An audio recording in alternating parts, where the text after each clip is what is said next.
ये जो आईएमएफ के चीफ मिशन के बयान पर ये जो आयशा गौस साहिबा ने जो जो उनका रद्द अमल था, उससे आपको लगता है कि अब आईएमएफ जो है उसके बगैर हम गुजारा करेंगे? या मुल्क में महंगाई का जिन बेकाबू है, महंगाई की मजमूई शरह 0.03% इजाफे के साथ 42.67% पर पहुंच गई है। इसके साथ जो मामलात हैं, वो जो खबरें गर्दिश करी थी, अब वाकई ट्रैक से उतर रहे हैं? देखिए मेरी बात सुने, जब एक आदमी से कहते हैं ना कि जब सऊदी अरब से कैश इंजेक्शन आ रहा है, यूएई से कैश इंजेक्शन आ रहा है, उसके बाद क्या नहीं था जो हमने नहीं माना? लीडर की मौत आती है तो शहर की तरफ आ जाता है। अगर कोई बंदा पाकिस्तान में या दुनिया में रहते हुए, आज की दुनिया में रहते हुए, जिसकी डेट के हालात ये हैं और जिसकी इंटरनेशनल पोजीशन ये है, और वो ये कह रहा है कि हमारे पास, हम आईएमएफ को बुरा कह रहा है या आईएमएफ के बारे में कोई गलत रिमार्क दे रहा है,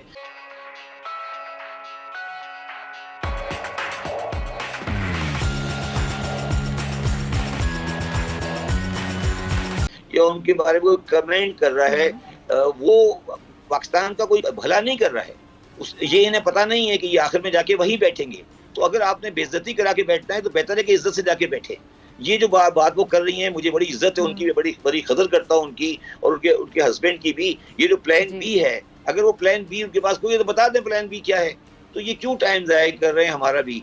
बात ये नहीं है। देखिए, आपको बिलाखिर अगर इस दुनिया में रहना है, इसी सिस्टम में रहना है, तो आपको आईएमएफ के साथ चलना पड़ेगा। आज आईएमएफ अच्छा हो या बुरा हो, दुनिया में ऐसे कंट्री जो डिस्ट्रेस में होते हैं वो सिर्फ आईएमएफ के साथ चल सकते हैं।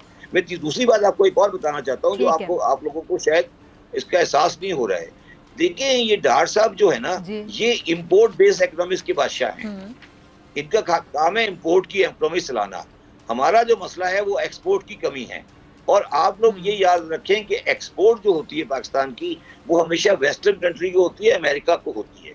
अगर आपने पाकिस्तान को जिंदा रखना है तो आपको एक्सपोर्ट को 30 से 60 पे ले जाना पड़ेगा।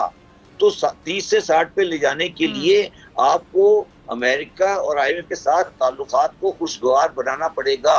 कोई पागल ही होगा जो ये कहेगा कि हम आईएमएफ को या अमेरिका को नाराज करके पाकिस्तान की मईशत चला सकते हैं। अगर वो कोई ये बात कर रहा है तो वो निहायत ही बेवकूफ और नालायक और बिल्कुल वाहियात आदमी है, क्योंकि उसको इंटरनेशनल सिस्टम का कोई नहीं पता। मैं ये कर दूंगा, मैं वो कर दूंगा, मुझे ये करना आता है, मुझे वो करना आता है। ये सब बकवास है, इसकी कोई हैसियत नहीं है। ये सब वो बातें हैं कि आप अपनी बिजली की बचत करें और बाजार को 6 बजे बंद करें। आपने बंद किए? मैंने बड़े अरसे पहले कहा ये बड़ी गाड़ियां जो पेट्रोल खर्च कर रही हैं इनको बंद करें। आपने बंद किया? मैंने बहुत अरसे पहले ये कहा कि आप मिनिस्ट्रियां जो 85 हैं इनको 6 करें। आपने किया? पाकिस्तान की आबादी का इंक्रीज दुनिया में हाईएस्ट है। जिस कंट्री की आबादी 2% बढ़ रही हो और जिसका जीडीपी ग्रोथ रेट माइनस में चला गया हो, उस पर भलाई की बात क्या करेंगी आप? उम्मीद की बात क्या करेंगी? हमारे यहाँ तो हर उम्मीद के बाद हर 9 महीने बाद एक सवाल मेरे जहन में आता है। आप देखें ना, आप बड़ी अच्छी जारी बात है, आपका सब्जेक्ट है, आप इकोनॉमी को बहुत अच्छे तरीके से समझते हैं।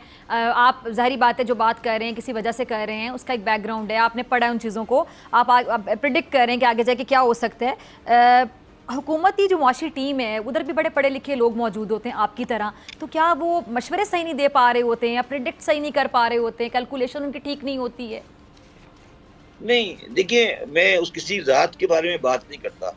ये जो मुसलमान होता है ना, पाकिस्तानी और मुसलमान खास तौर पर, इनकी अना और जो होती है ना खुददारी, और जो अल्लामा इकबाल ने सिखाया ना खुदी, ये बड़ी ज़्यादा होती है। और हमारे दिमाग में बड़ी बड़ी खन्नास भरे हुए हैं अपने बारे में।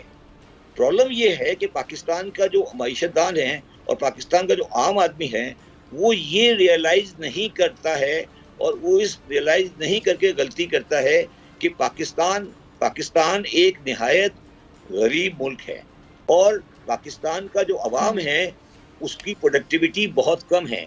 पाकिस्तान की बिजली बहुत महंगी है। हमने 75 साल कोई प्रोडक्टिव काम नहीं किया है। हमने 75 साल मुल्क में कोई इंस्टीट्यूशन खड़ा नहीं किया है। तो ये सारी चीज़ें हमारे सामने हैं, मगर हमारी खुददारी, अनानियत, खुदी, पाकिस्तान का फलसफा, नज़रिया पाकिस्तान, ये वो हमारे दिमाग में इतना ज़्यादा बैठ गया है कि हमें जो चीज़ सफ़ेद है वो काली है, वो सफ़ेद नज़र आती है। तो ये किसी एक जात का कसूर नहीं है, ये पाकिस्तानी और मुसलमान मेंटेलिटी का कसूर है। इस वजह से कभी किसी जमाने में, किसी वक्त में भी किसी मुस्लिम कंट्री में अच्छी डेमोक्रेसी नहीं चल पाती, क्योंकि ये हमारे अंदर एक जेनेटिक डिफेक्ट है कि हमारी खुदी जो है वो हमारी असल हालात से को छुपा देती है। अगर आपने इस दुनिया में जिंदा रहना है तो सबसे पहले आप ये काम करना पड़ता है आपको कि आपको हकीकत पसंद होना चाहिए।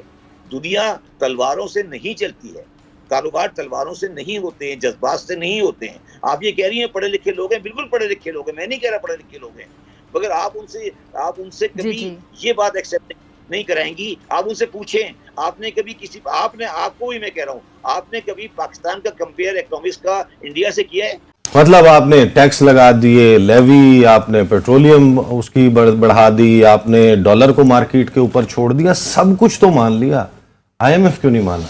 नहीं, मैंने कभी भी नहीं लिखा कि नहीं, मैं आपका नहीं किया, मैं प्रोग्राम से पहले तो कैश इंजेक्शन जो है वो आ ही नहीं सकता। अभी भी जो अश्योरेंसेस दी हैं सऊदी अरेबिया ने $2 अरब की और मुत्तहिदा अरब अमारात ने $1 अरब की, वो लिंक है पाकिस्तान का स्टाफ लेवल एग्रीमेंट करने के साथ। तो स्टाफ लेवल एग्रीमेंट हो जाएगा तो वो $3 अरब आ जाएगा, लेकिन वहां पे कहानी खत्म नहीं होती ना, उसके बाद भी आपको मजीद $3 अरब चाहिए, तो वो अभी तक मिसिंग है। प्राइम मिनिस्टर भी ये बात बारहा कह चुके हैं, वजीर खजाना भी कह चुके हैं जी कि हमने तमाम इंतजाम कर लिए हैं एक्सटर्नल फाइनेंसिंग के, वो एक्चुअली हुए नहीं। अगर होते तो आज आपका स्टाफ लेवल एग्रीमेंट हो चुका होता। अभी जो प्राइम मिनिस्टर की कॉल थी एमडी को, उसके बाद जो एमडी ने स्टेटमेंट एक दी है उसमें भी वो यही बात कर रहे हैं। सॉरी, उनकी तरफ से जो मिशन चीफ की तरफ से बयान है, तीनों चीजें बड़ी एक्सप्लिसिटली आपको बता दी है। नंबर 1 वो आपको कह रहे हैं जी कि एक्सटर्नल फाइनेंसिंग का इंतजाम करें। नंबर 2 वो आपको कह रहे हैं कि जो अगले माली साल का बजट होगा वो आईएमएफ के फ्रेमवर्क के मुताबिक होगा। मतलब इसका ये कि हुकूमत जितनी भी ये देना चाह रही है, बहुत ही एक फिस्कल एक्सपेंशनरी बजट जिसमें शायद बहुत ज्यादा तनख्वाह में इजाफा, सब्सिडीज, वो फिर होगा नहीं अगर आपने आईएमएफ का लेना है। और फिर मोर इम्पोर्टेंटली इसमें आपकी जो फॉरेन एक्सचेंज का जो इशू है, जो सबसे बड़ा इशू है कि जो गैप है ओपन मार्केट में और इंटर बैंक के अंदर, पहले तो ये गैप आपका रफली 30 रुपए का था एक जो डॉलर के अगेंस्ट, तो अब आज वो उसमें 15 रुपए की अगर रिकवरी हुई भी है तो तब भी 15 रुपए का अभी भी गैप है compare to the interbank rate. तो आईएमएफ कह रहा है कि आपकी एक्सचेंज रेट पॉलिसी क्या है, तो उसकी जो स्टेटमेंट आई है जो उन्होंने मुझे भेजी थी आईएमएफ ने, उसमें तो ये सारी चीजें ओपन है अभी भी। तो जब तक ये चीजें तीनों सॉर्ट आउट नहीं हो जाती, 9 जून का बजट इसहाक डार साहब पेश नहीं कर देते और आईएमएफ को इस बात की तसल्ली नहीं हो जाती कि ये बजट हमारी रिक्वायरमेंट्स के मुताबिक है, तो तब तक तो स्टाफ लेवल एग्रीमेंट हो नहीं सकता। और जैसे आपने खुद भी बता दिया था पहले, स्टाफ लेवल एग्रीमेंट हो भी जाए, बोर्ड उसकी मंजूरी दे भी दे, फिर भी 30 जून को ये प्रोग्राम इनकम्प्लीट खत्म होगा। 10वां और 11वां रिव्यू जिसकी टोटल वैल्यू दोनों की कोई रफली $1.4 अरब है, वो तो आपको अगेन $6.5 अरब मिलेगा ही नहीं। तो एट बेस्ट अभी हमने 3.9 लिया है, 1.2 और आ जाएगा, तो that is the all that we have from the IMF. सही। तो असदुल्ला खान साहब, इसहाक डार साहब जो है वो बड़े शर्माते लजाते फिर रहे थे, वो मीडिया को दस्तरस में नहीं थे, सवालात वो नहीं लेते थे, प्रेस कॉन्फ्रेंस में उखड़े उखड़े रहते थे, कोशिश करते थे कि एक माइक के साथ आवाम से खिताब करें बजाय इसके कि मीडिया को एंटरटेन करें। अचानक वो 2 इंटरव्यूज देते हैं, बड़े ताबड़तोड़ बैक टू बैक 2 स्क्रीन्स के ऊपर जलवा अफरोज होते हैं, और वहां पर वो हमें कुछ चीजों के साथ जो इंदिया देते हुए नजर आ रहे हैं। वो कह रहे हैं कि बड़ा अवाम दोस्त बजट है। मैं पॉलिटिकल साइड पे पूछना चाहता हूं, व्हाट इज योर सेंस, और गवर्नमेंट क्वार्टर्स इस वक्त क्या कह रहे हैं? इसका मतलब है इफ यू आर गिविंग एक कोट एंड कोट अवाम दोस्त बजट एज इसहाक डार सेज, वो तो पता है कि फिर आईएमएफ वगैरह तो ये तो छुट्टी हो जाएगी, बट दैट मींस कि हम इलेक्शंस की तरफ देखिए। बिल्कुल सही है ईसा नबी साहब, मेरा ये ख्याल है कि हुकूमत के पास 2 रास्ते थे।